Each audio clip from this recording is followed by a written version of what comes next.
All right, next question. What scares you more next year in Minnesota? Kirk Cousins or J.J. McCarthy? Kirk Cousins. Yep. Flat out. Yep. What scares you more, though, than this in Minnesota? Russell Wilson, Danielle Hunter, and Austin Eckler. That. You know, the opportunity for the Vikings to let Cousins walk, they're one of the teams that can take advantage of this very unique circumstance with Russell Wilson. And that is, he might be willing to sign for the veterans minimum, which is $1.2 million.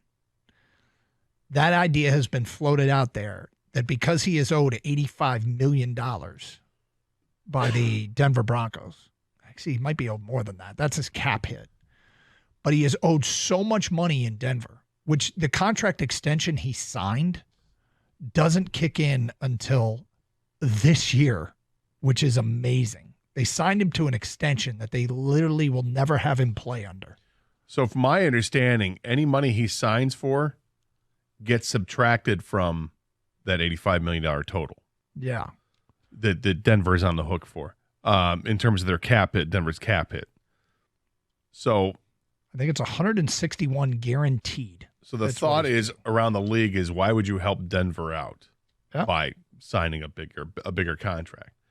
And if you're Russell Wilson and you truly want to go to a team where you can win a Super Bowl or Super Bowls, then you probably wouldn't be asking for too much above what the league minimum is, given that you're going to get paid this ridiculous amount of money to begin anyway. And if they can get a decent quarterback at $1.2 million to work with the three receivers they have, bring back Danielle Hunter, T.J. Hawkinson as a tight end, bring back Danielle Hunter because now you have some money to do so, and then you'd probably have money left over to go out and, I don't know, you want Saquon Barkley, you want Derrick Henry, you want Austin Eckler, like you mentioned. I just threw that name out there. Jerry Jacobs. I mean, there's a chance. Justin, the running back. Yeah. But they can bring Jerry Jacobs too if they want.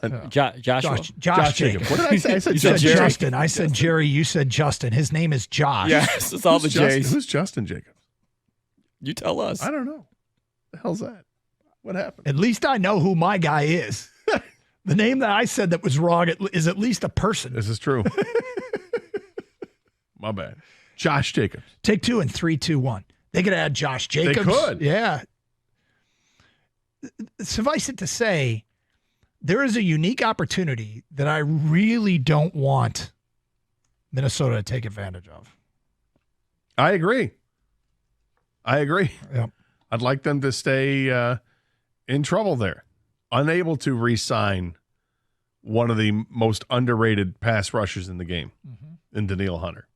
Yeah, please don't re-sign him. Please don't do that. There's your OF scenario, where Minnesota quickly goes from irrelevant to relevant, and this division, becomes incredibly tough. Incredibly tough. And I'm fine with it.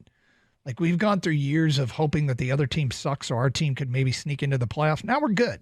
And when you're good, you have to beat good teams.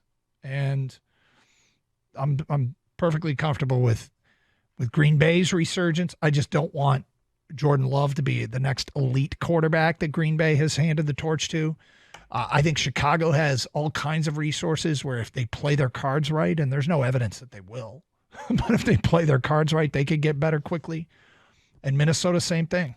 If they take advantage of these unique circumstances. I mean, Russell Wilson at that price is way better than Russell Wilson, who's owed $165 million. Yeah, and I know some people think that Russell Wilson is done.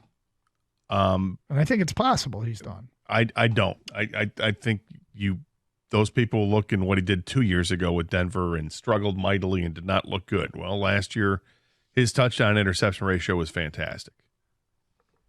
Yeah, I'm 26-8. Yeah, but there's just no way that the Russell Wilson experience in Denver was a good one. It was well, a disaster. No, it absolutely wasn't. No, I mean, you compare that to the numbers he had with Seattle prior to that, and he was, the 4 or 5 years prior to that, he was averaging over 30 touchdowns a season. And at the core, the most important number is the wins and the losses, and it just wasn't there for him, and there's a culpability that goes with him. But at that price, he becomes one of the biggest values in the league.